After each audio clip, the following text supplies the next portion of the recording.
Valentin Porte a grandement joué sur le fait qu'Arthur s'endurcisse aussi vite. Il aimait bien, il aime bien lui rentrer dedans au quotidien, dans les entraînements. Donc je pense que Arthur a été obligé de s'endurcir de par un peu la. Ouais, je voulais pas forcément le dire parce que c'est ça, il va jubiler devant cette interview.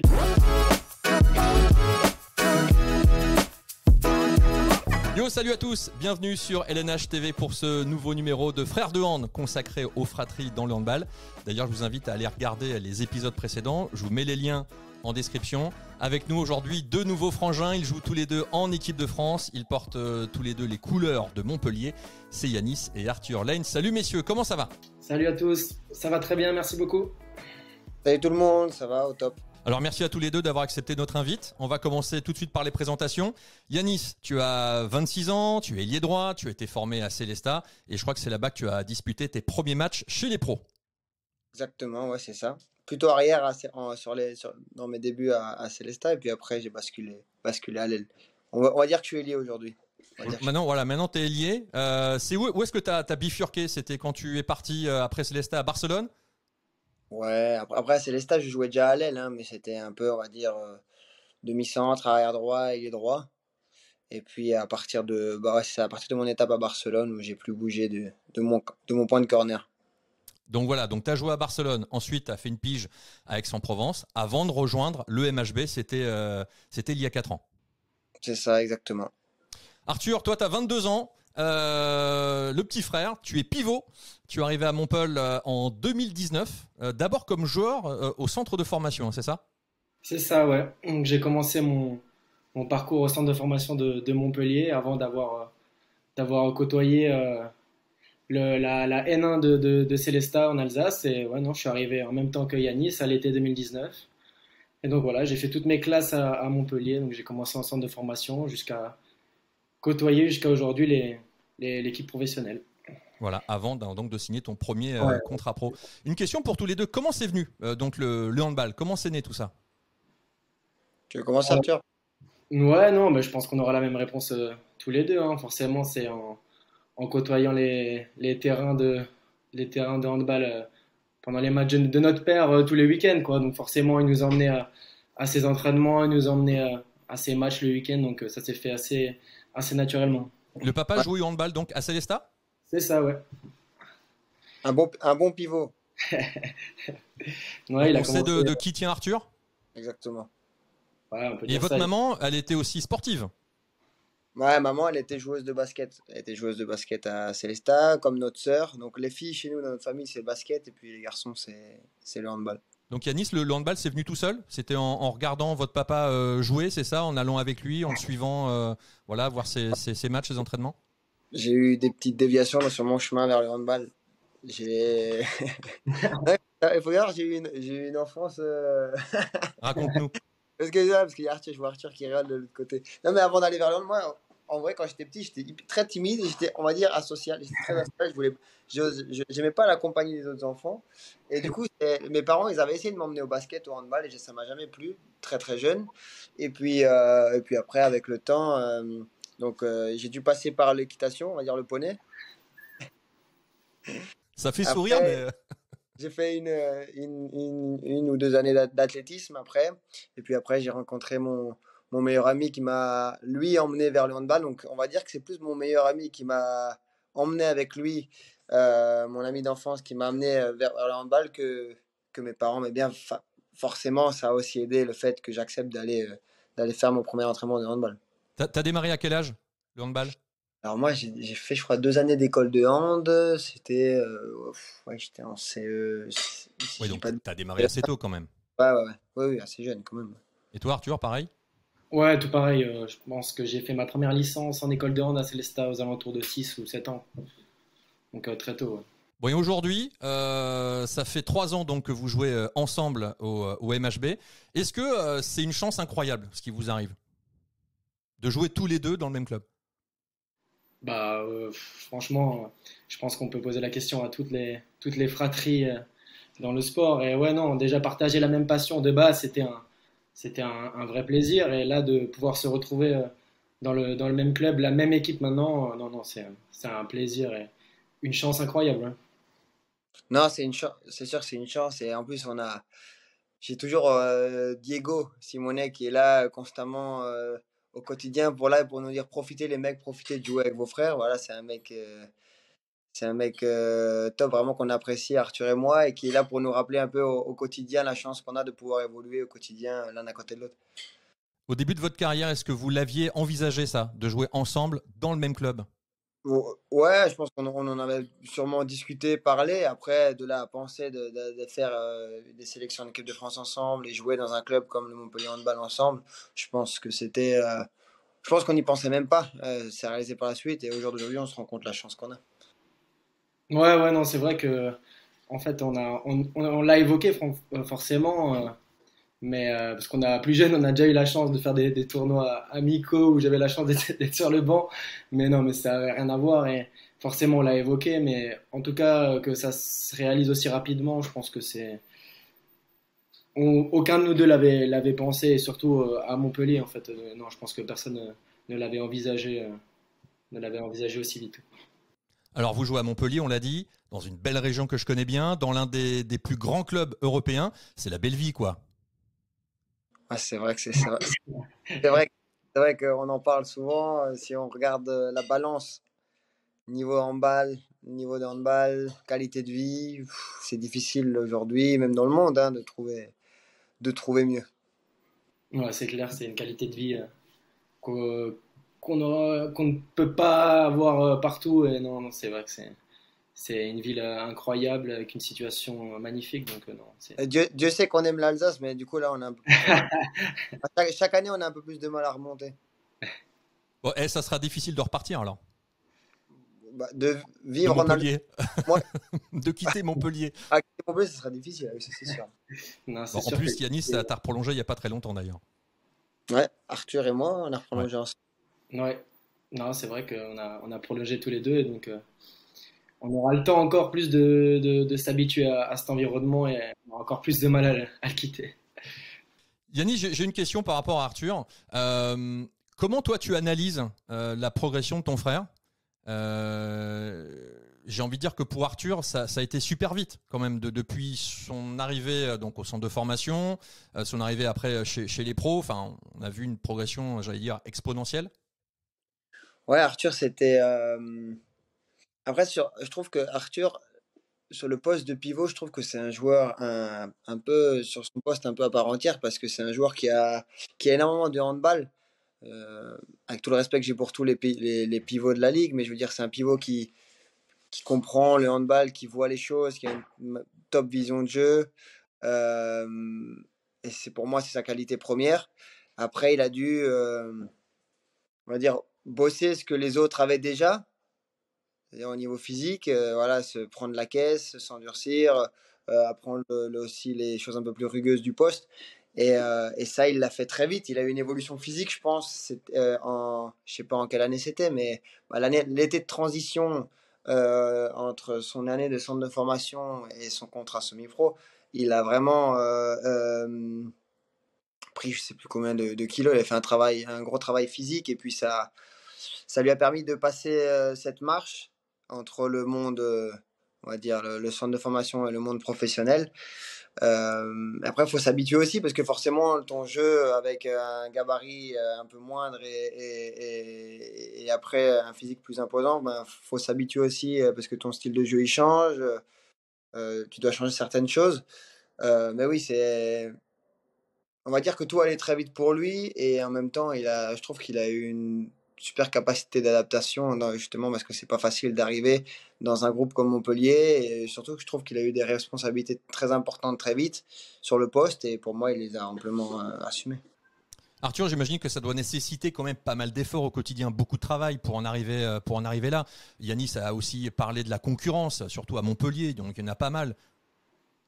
Ah oui, non, franchement, mais après ça, c'est mon cas, mais c'est le cas de chaque joueur dans ce sport. Et non, ouais, franchement, il y a eu beaucoup de travail. Et enfin, dans tous les cas, en arrivant à Montpellier, je savais que j'étais au bon endroit pour apprendre tout simplement ce qu'était le vrai travail de handballeur. Donc non, j'étais à la bonne école, je suis à la bonne école. Et non, c'est vrai que on m'a très vite montré le chemin qu'il me restait à parcourir pour, euh, pour entamer ma carrière. Donc non, non, c'est vrai que j'étais à la bonne école et j'étais surtout avec les bons joueurs. Et tu parles de concurrence, mais ici on parle plutôt enfin, on collabore tous ensemble. Et non, c'est vrai que j'étais à la bonne école. On m'a très très bien entouré, que ce soit le staff ou même les joueurs professionnels. Donc non, c'est sûr que voilà, j'étais au bon endroit pour entamer une transformation physique et technique, quoi. Alors tu l'as dit, tu as été bien entouré. Est-ce qu'il y a des joueurs qui t'ont un peu pris sous leur aile? On parle de mentors aussi parfois. Moi, je peux intervenir. Je pense Ouais, que vas-y. Valentin Porte a grandement joué sur le fait qu'Arthur s'endurcisse aussi vite. Il aimait bien, il aime bien lui rentrer dedans au quotidien dans les entraînements. Donc je Non, non. pense que Arthur a été obligé de s'endurcir de par Ah, un peu la. ouais, je voulais pas forcément le dire parce que c'est ça, il va jubiler devant cette interview du coup. Non, non, bah forcément oui, Val m'a rapidement pris sous son aile, mais c'est le cas de Diego aussi, de qui je me suis extrêmement bien rapproché. Et puis après le poste de pivot, ma première année avec l'équipe professionnelle, j'ai eu la chance de côtoyer Alexis Borges, bon qui est rapidement parti, mais qui est un pivot extraordinaire. Et non, il m'a appris énormément de choses. Même si c'était compliqué de communiquer, des fois, on a fait avec. Et non, non, franchement, il m'a appris énormément de choses. Et enfin, aujourd'hui, je peux dire que tout l'effectif enfin, me pousse vers le haut et enfin, m'a bien encadré. Bon, et toi, Arthur, t'en penses quoi du parcours, du talent de ton frère? Il y en a un que vous connaissez bien, c'est Valentin Porte, j'ai lu une interview assez récemment qui disait de Yanis que c'est l'un des meilleurs joueurs à son poste. Alors ça va flatter Yanis, forcément, mais c'est vrai d'ailleurs, franchement, Yanis, par Euh, rapport moi, à toutes tes performances. moi, j'ai pour habitude de le dire en ce moment que c'est le meilleur joueur à son poste en Europe. Et même si lui, il est trop humble pour l'accepter, mais moi, je lui répète, je pense chaque semaine qu'en ce moment, il est intouchable. Non, mais oui, non, après, forcément, lui, il dit que tout est allé très vite pour moi, mais je pense, si on revient 5 ans ou 6 7 ans en arrière, c'est allé très vite pour lui, et même encore plus vite, puisque lui, il s'est envolé très tôt à Barcelone. Donc, non, non, c'est un travailleur acharné. Et moi, enfin, qu'est-ce que je peux dire? J'ai pas de meilleur exemple au quotidien pour, dans mon travail. Donc, non, j'ai la chance d'avoir un frère avec un état d'esprit de tueur et de travailleur. Donc, non, franchement, toutes les bonnes choses qu'il a dit sur moi, je peux les dire sur lui et bien plus encore. Donc, non, quel exemple. Yanis, quand tu es parti à Barcelone, c'est là où tout a basculé? Ouais, on va dire que ça a été un déclic parce qu'on va dire que les choses. J'ai toujours dit quand je discutais avec les gens que si j'ai un regret, on va dire jusqu'au jour d'aujourd'hui, c'était jusqu'à aujourd'hui, c'est peut-être mon étape là-bas. Enfin, je veux dire, c'était un déclic dans ma carrière, dans ce que je voulais faire, parce que j'ai toujours voulu faire ce que je fais aujourd'hui, mais je pense que c'est vraiment aller là-bas qui m'a fait comprendre ce que je devais faire et ce qui me restait à faire pour aller vers le plus haut niveau. Et j'en suis persuadé que sans Barcelone, je suis sûr que je ne serais pas là où je suis. Ouais. Quand on est frère et aussi coéquipier, il existe forcément une grande complicité. Hein, ça. Comment ça se traduit, en tout cas pour vous deux, aux entraînements et en match, Arthur? Comment ça se traduit? Bah, ça se traduit par beaucoup, beaucoup de soutien, hein, forcément, dans tous les cas de figure, à l'entraînement, en match ou même en dehors, dès qu'on a un souci, on fait appel à l'autre instinctivement. Donc, non, ça se traduit assez simplement. Et les gens autour qui font un petit peu attention le voient rapidement, hein. Donc, ça se traduit par des gestes, des sourires, enfin, des regards, enfin, plein de trucs, plein de choses simples. Et non, non, c'est assez instinctif entre nous, hein. Enfin, on a une relation magnifique. Et non, non, c'est très simple entre nous, quoi. Yanis, vous êtes quel genre de frère dans l'équipe? Des frères qui sont constamment l'un à côté de l'autre, qui ne se quittent jamais, ou au contraire, il faut que, voilà, que chacun, entre guillemets, fasse sa vie, chacun de son côté dans le vestiaire, tu vois Je pense qu'on est, bah forcément, même dans les déplacements, on a tendance à être ensemble avec le groupe des un peu plus jeunes, etc. Après, Arthur et moi, on est des personnes où honnêtement, on s'entend très bien avec tout le monde dans l'équipe. Du coup, on a cette chance. Chacun a ses affinités, chacun fait sa vie aussi de son côté, mais voilà, je pense qu'on a trouvé un équilibre parfait, un équilibre de fonctionnement. On a nos moments ensemble en dehors du handball, on a nos moments ensemble sur le terrain, on a nos moments séparés sur le terrain, on a nos moments séparés en dehors du terrain. Donc voilà, on a un équilibre de vie. Et encore une fois, c'est tellement, il n'y a rien de pensé, c'est tellement naturel et depuis le début, et c'est super agréable de pouvoir vivre dans ces conditions. Et à travers cette relation, est-ce que vous ressentez un impact sur la dynamique de l'équipe et aussi sur votre jeu? Oh, sur, bah, sur, pour ma part, moi je sais que c'est Arthur, c'est un repère important pour moi. C'est toujours bizarre quand il est pas là dans le groupe ou les jours où je sais pas où il est pas là dans le groupe ou sur le terrain, dans les temps morts, sur le terrain. Voilà, c'est toujours automatique, on va dire, comme il a dit Arthur, des regards, maintenant on se connaît parfaitement, on sait quand l'autre a besoin de soutien. Je sais qu'après une action positive, en général, de l'un ou de l'autre, on se croise du regard, on s'encourage, je veux dire, voilà. Donc c'est tellement automatique maintenant qu'on oublie peut-être un peu même la valeur de la chose, parce que on le fait au quotidien. Mais c'est pour ça que, comme je dis, que des fois c'est bien d'avoir des petites piqûres de rappel et d'être conscient de la chance qu'on a. Arthur, c'est un peu, je sais pas, Yannis, c'est un peu le baromètre pour toi quand vous jouez, vous regardez un petit peu là du coin de l'œil. Est-ce que tu le regardes, vous échangez des regards par rapport à Ouais, tout ça? non, le baromètre, j'irai pas jusque-là parce que, enfin, dans plein de cas différents, enfin, surtout pour lui, il a souvent affaire à des moments où, où je suis pas là, je pense en équipe de France ou quoi. Donc non, non, pas baromètre, mais bon, voilà, dès qu'on a l'occasion de compter l'un sur l'autre, on en profite forcément. Mais non, non, non, il y a ce soutien permanent, mais forcément aussi à des moments, il faut savoir faire sans. Donc non, non, au début surtout, enfin au début, parce que moi c'était vraiment au tout début de ma carrière, quoi. Donc forcément là, à ce moment-là, il m'a énormément aidé, il m'a énormément soutenu. Petit à petit, c'est devenu plus naturel et je m'en suis détaché un petit peu. Enfin, même si ça reste très constant, mais franchement, non, non, non, non, ouais, forcément, c'est un point de repère, mais voilà, c'est tellement naturel que c'est difficile de forcer là-dessus. Comment est-ce que vous vous soutenez l'un l'autre lorsque l'un de vous, par exemple, voilà, traverse une période un peu difficile, n'a pas fait un bon match comment ça se passe, votre relation dans ces cas-là?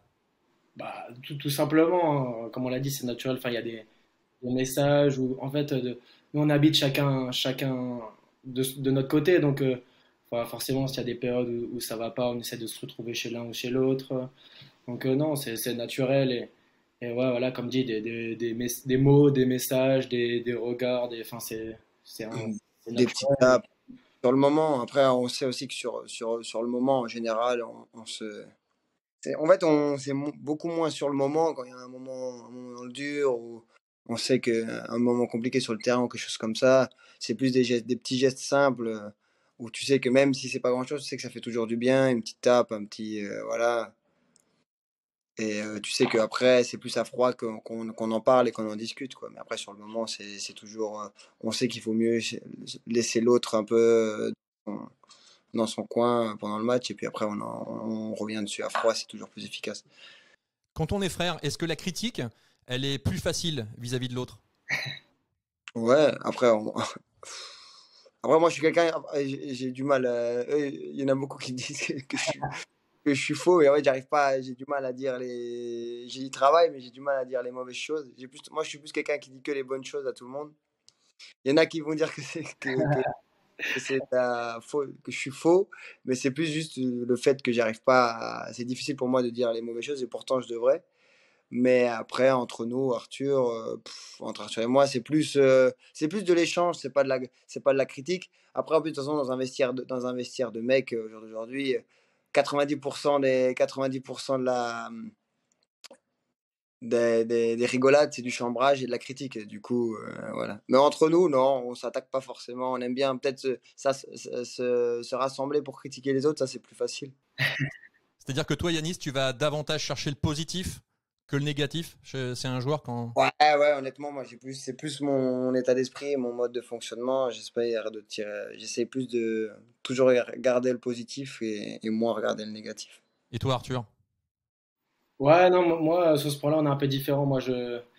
je cherche plus le négatif, mais c'est comme ça même dans la vie, hein, dans la vie de tous les jours. Donc non, non, sur ce point-là, on est un peu différent.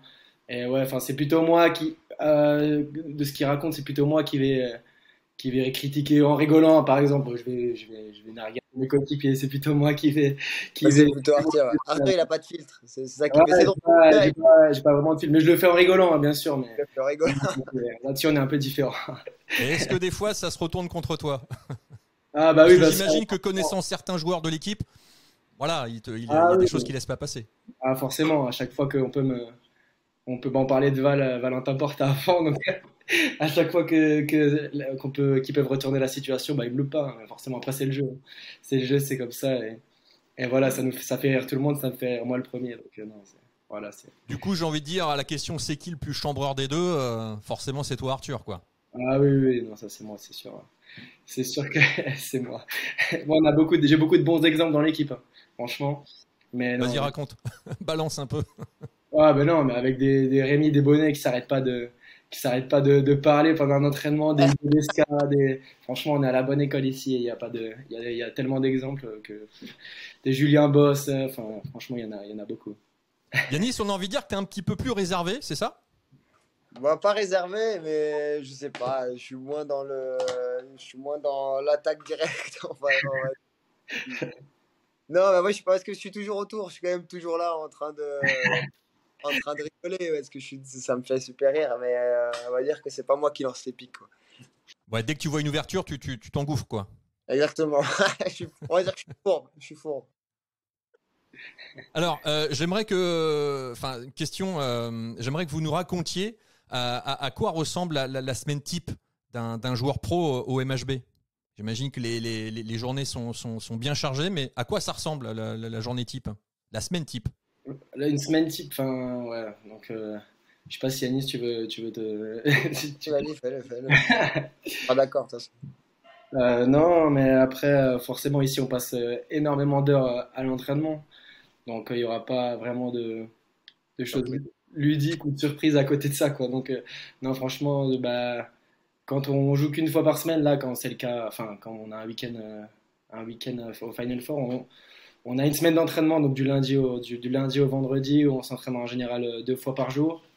Ou alors on fait des blocs d'entraînement soit le matin, soit l'après-midi de plusieurs heures. Donc non, c'est assez lourd et conséquent. Donc forcément, on rentre chez nous, on n'a pas forcément la force tout de suite, enfin pour certains, hein, de faire des choses à côté. Et non, donc je sais pas si Anis, tu veux rajouter. Non, non, mais c'est ça, en fait, c'est un peu faire un choix. C'est-à-dire que si tu veux arriver à l'entraînement en forme tous les jours, ben, après, tu arrives aux entraînements, tu es cuit, ben, tu te reposes chez toi. Et puis, si tu as envie de vivre un peu, ben, tu vas faire un petit tour, etc. Tu arrives le soir, tu es épuisé, puis le lendemain, tu seras un peu plus fatigué. Mais bon, après, tout le monde a une vie et voilà, ça fait partie de. On dit que c'est juste ici, mais après, je suis sûr que ça peut être pareil un peu partout. Mais bon, ici, on va dire que les entraînements sont assez éprouvants. Ça, c'est la faute à qui? À Patrice? Non, à nous, on se donne trop. Allez-y mollo quand même. Quand vous avez des moments libres, comment vous les occupez? Est-ce que vous avez à côté du handball, est-ce que vous avez des hobbies, des passions? Comment ça se passe? Ouais, après, moi de mon côté, donc je vis chez moi tout seul dans mon appartement. Donc forcément, je passe beaucoup de temps avec mes potes à côté de ça. Donc, comme on l'a dit, on est dans une ville superbe en bord de mer. Donc là, quand il fait beau depuis 2 mois comme ça, on passe beaucoup de temps dehors en bord de mer avec ses potes. Et voilà, sinon, bah, moi, je passe beaucoup de temps à regarder du sport, tous les sports. Et voilà, sur ce point-là, on est un peu différent. Yanis, moi, je suis quelqu'un qui aime bien aussi par moment rester chez moi tranquillement. Alors que Yanis, bah, voilà, il a sa vie aussi de son côté. Donc on se retrouve quand on peut, mais on essaie quand même de garder une certaine limite là-dessus parce que voilà, on se voit énormément à l'entraînement et sur les déplacements, donc il faut quand même qu'on vive chacun de son côté Et à toi, regarder. Yanis? Et moi, non, non, moi, c'est un peu différent. On va dire, moi, les journées, elles passent assez rapidement. Quand j'arrive à la maison, ben voilà, après, voilà, j'ai ma conjointe, j'ai mon chien. Du coup, ouais, on a beau dire, ça prend d'avoir un chien. Genre, j'arrive à la maison, je le sors, je le promène. Il y a toujours quelque chose à faire à la maison. Voilà. Et puis sur les peu moments qu'on peut avoir qu'on a de temps libre avec ma conjointe, on essaye de trouver des moments de vie normaux, voilà, et faire s'occuper. On aime bien sortir, aller en ville, voir de nouvelles choses. Voilà, on est pas super casanier non plus, quoi. On aime bien voir de nouvelles choses. Alors, on va parler un petit peu de l'équipe de France. Et Yannis, j'ai une question. J'aimerais que l'on revienne sur une anecdote, ou plutôt une belle histoire. On est en 2017. Alors, je ne sais pas si tu vois ce que je veux dire. Oui, Tu es retenu donc, pour disputer le mondial en France, aux côtés oui. voilà, toutes les stars, les Omeyer, les Narcisses, les Abalo, tout ça. Tu es remplaçant. Donc, malheureusement, tu ne vas pas disputer de match. Mais il va quand même se passer un truc incroyable. C'est une belle histoire, je trouve, parce que une histoire incroyable qui va se passer pendant la cérémonie de remise des médailles. Est-ce que tu peux nous raconter un petit peu? Ouais, bah, à la base, j'étais pas censé recevoir de médaille. Et puis, je me rappelle que Daniel Narcisse, semble je me demande s'il avait pas demandé la médaille à une personne du staff ou quelque chose comme ça, m'avait fait venir sur le podium et m'avait, pour me remettre une médaille à moi aussi. Donc voilà, c'était quelque chose. Aujourd'hui, quand on parle de Daniel Narcisse, moi je pense à ça directement. Voilà, et j'ai encore la médaille à la maison. Et quand je la revois, forcément, j'ai toujours une petite pensée pour lui. C'était un très beau geste et ça donne envie, ça fait plaisir et surtout ça donne envie d'inculquer ces valeurs aussi aux joueurs plus jeunes. Et est-ce que tu te souviens après, alors je sais plus si c'était le lendemain ou le surlendemain, vous êtes parti ensuite au Palais de l'Élysée, donc il y avait le président et, et on a cette photo et qui tient la coupe, c'est toi. Ouais. Je me rappelle qu'en arrivant à l'Élysée, oui, c'est vrai que c'est moi qui avais la coupe dans les mains. Moi, je pense que c'était plus parce ils voulaient pas la porter que par gentillesse à ce moment-là, et que c'était le plus jeune qui devait la porter. Mais, mais non, forcément, quand je revois les photos, en même temps, j'ai l'impression que c'était il y a pas si longtemps encore, et pourtant il y a beaucoup de temps et beaucoup de choses qui se sont passées depuis ce moment-là. Je pense qu'à ce moment-là, j'étais complètement ignorant et surtout, j'avais pas du tout conscience de ce que ça représentait le fait d'être champion du monde. Et aujourd'hui, après avoir pu faire deux compétitions et avoir côtoyé l'équipe encore sur d'autres compètes, tu te rends compte de la difficulté que c'est et la complexité que c'est et surtout le truc de malade que ça devait être d'être champion du monde en France. Euh, Ça devait être quelque chose d'exceptionnel. Et moi, je suis arrivé la première fois que j'arrive là-bas, boum, l'équipe est championne du monde, etc. Je suis avec. Dans ma tête, c'était ah, bah, trop bien, l'équipe de. En fait, c'est facile, la championnat du monde, ils sont trop forts, etc. Donc voilà. Mais en fait, c'est pas du tout comme ça.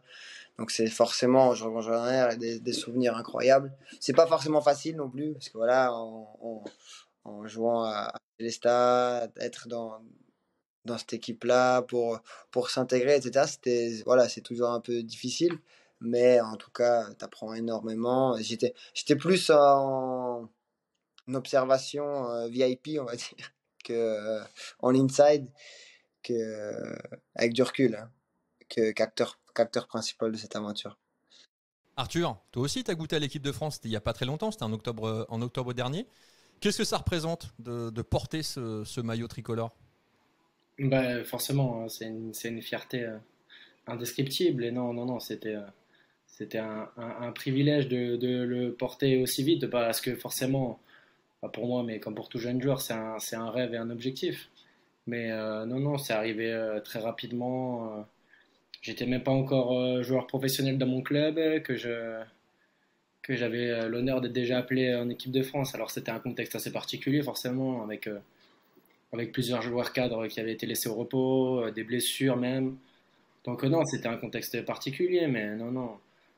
Forcément, ça pouvait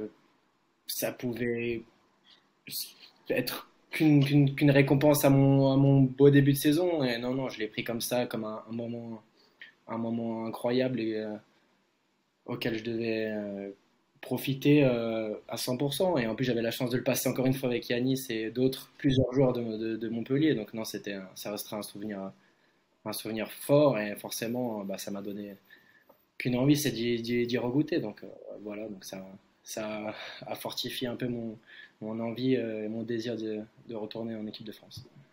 Et là, on se dit quoi, là, les deux frangins, là bon, Yanis, toi, tu étais déjà en équipe de France. Arthur reçoit le coup de téléphone, il est pris en équipe de France. On se dit quoi quand on est deux frères et qu'on dit, putain, tu te rends compte, on est tous les deux en équipe de France, on est tous les deux, ouais, on joue dans le même club déjà, mais non, on est tous les deux en équipe de France. Un truc de fou quand même. Après, à ce moment-là, honnêtement, à ce moment-là, après, on n'est pas, en tant que joueur, on n'est pas bête, entre guillemets. On sait ce qu'il y a autour. Et je trouve que et la logique de l'équipe de France de voir dans les catégories plus jeunes aussi, à ce moment-là, je trouvais que les performances d'Arthur à ce moment-là et les absences sur le poste, ça m'a surpris, oui et non, parce que voilà, je imaginais bien qu'il était dans la shortlist, on va dire, sur le poste. Et donc, mais forcément, le fait de pouvoir partager une première sélection ensemble, c'était quelque chose de très fort, d'incroyable, pour notre famille aussi, je pense. Et un souvenir et une date dont on se souviendra, je pense. Bon, Arthur, c'était comme à Montpellier lors de ton arrivée. Maintenant, il faut se faire une place au sein de cette équipe de France. Il faut jouer des coudes, comme on dit. Forcément, tu as une marge de progression, même encore comme Yanis. Hein. J'imagine que tu peux encore beaucoup progresser. Je sais pas, Arthur, ça serait plutôt dans quel registre? Ouais, tout simplement, enfin Yanis l'a dit assez tôt dans cette interview, c'est que il y a toute cette dimension physique où j'ai bien avancé, mais il faut que je progresse encore énormément. Mais après, il y a tout plein de petits points techniques au jeu au poste.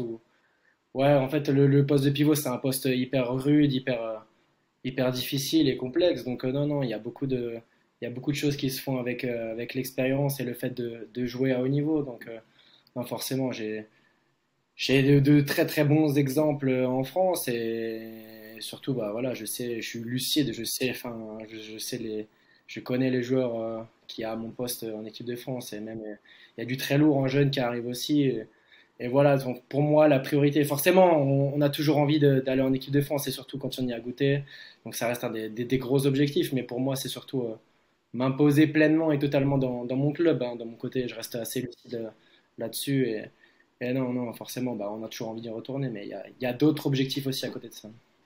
Bon, Yanis, tu es déjà l'un des meilleurs joueurs à ton poste. Donc, est-ce que tu peux encore progresser? Faut Est-ce qu'on toujours peut être progresser, encore meilleur que meilleur? bien sûr. Toujours, toujours. Et c'est ça aussi, je pense, qui nous pousse au quotidien à continuer de bosser de toute manière. Il y a toujours des endroits où on peut progresser, il y a toujours des endroits où on peut être meilleur. Que ce soit sur l'aspect physique, l'aspect technique, l'aspect mental, il y a tellement de choses. On n'arrive jamais au top du top.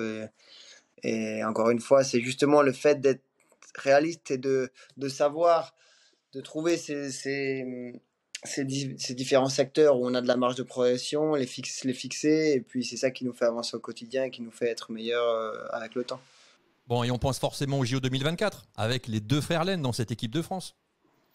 Ouais, franchement, je pense que s'il y en a déjà un, ce serait incroyable et je serais extrêmement fier de lui. Et j'espère sincèrement qu'il va pouvoir participer à cette échéance. Mais en tout cas, de mon point de vue maintenant, enfin voilà, je veux pas, enfin je touche du bois, mais je vois pas pourquoi il n'y participerait pas aujourd'hui, quoi. Bon, et toi, Yanis, Arthur, il n'y a pas de raison qu'il y participe pas aussi. Pour aller- honnêtement, une place aux Jeux Olympiques, c'est tellement difficile aujourd'hui. On sait que la liste est beaucoup plus courte. Donc honnêtement, bon, je suis même pas sûr. Je veux même pas y réfléchir. Moi, honnêtement, ça reste forcément dans un coin de la tête. C'est parce que des Jeux Olympiques en France, c'est quelque chose d'incroyable. Mais voilà, ça passera uniquement par des bonnes performances en club. Du coup, voilà, je pense qu'on en est conscient avec Arthur et c'est là-dessus. On est uniquement focus là-dessus, quoi, pour le moment. Bon, parler de club, on parle de Montpellier. Dans quelques jours, vous allez disputer tous les deux donc le Final Four de la Ligue européenne. Ça va jouer les 27 et 28 mai donc à Flensburg, en Allemagne. Dans quel état d'esprit vous êtes? Vas-y, Anis, hein, je te laisse. Non, mais alors déjà, c'est une grande fierté. On a eu des années difficiles à Montpellier les trois dernières saisons. Avec chaque fois, si je me trompe pas, je sais plus, des huitièmes ou des quarts de finale en Coupe d'Europe. Voilà, donc c'est déjà un, un- un bel événement pour le club de pouvoir participer à ce Final Four de Coupe d'Europe. Après, on est tous conscients des capacités de l'équipe, de ce qu'on est capable de faire. les ambitions, elles sont énormes. On sait que c'est un gros challenge qui nous attend face à Berlin. Donc honnêtement, depuis hier à l'entraînement, on a déjà vu un bon changement de chip, on va dire, à l'entraînement, avec une grosse intensité à l'entraînement. C'est ce qui nous attend. Berlin, c'est du top niveau mondial, hein, au jour d'aujourd'hui. On sait que les meilleures équipes de Coupe EHF pourraient facilement jouer en Ligue des Champions. Donc on est conscient de ce qui nous attend. On va bien bosser et essayer d'arriver au top du top ce samedi pour essayer d'aller chercher une place en finale. Mais en tout cas, je pense que tout le monde est très fier au club et très heureux surtout de pouvoir participer à des tels événements, des Final Four, que ce soit même si c'est la même si c'est le HF. Pas beaucoup, on n'en jouera pas beaucoup dans nos carrières et faut en être conscient, faut en profiter parce que c'est des beaux événements et surtout pas avoir de regrets à la fin. Donc, mais je pense qu'on a bien commencé la semaine et j'ai vraiment confiance au groupe, en l'équipe et en ses ambitions et je pense vraiment qu'on mériterait de chercher quelque chose. Arthur, comment on se prépare à ce genre de compète? On ne se prépare pas comme un match de championnat, j'imagine. Donc en plus, ça se déroule sur un week-end. Il y aura forcément, enfin, on espère, un deuxième match dès le lendemain. Donc pour jouer cette finale, il y a beaucoup de paramètres à prendre en compte. Comment ça se passe? Ouais, après les choses se font assez naturellement à Montpellier, je veux dire, parce qu'on a la chance d'avoir un coach avec beaucoup d'expérience, qui sait de quoi il parle, et même des joueurs qui ont déjà participé à des Final Four, bah forcément on a des gagnants de la Ligue des Champions. Et donc voilà, donc les choses se font assez naturellement. Franchement, on a senti dès hier que l'exigence et l'intensité à l'entraînement était montée d'un ou voire plusieurs crans même. Donc non, les choses se font assez naturellement. On travaille tactiquement, physiquement beaucoup plus dur, instinctivement, je veux dire. Et ça, c'est le cas pour nous, mais comme pour tous les autres joueurs de l'équipe et même le staff. Donc non, voilà, on se prépare.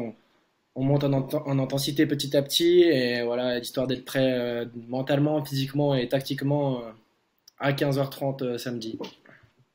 Bon, vous partez.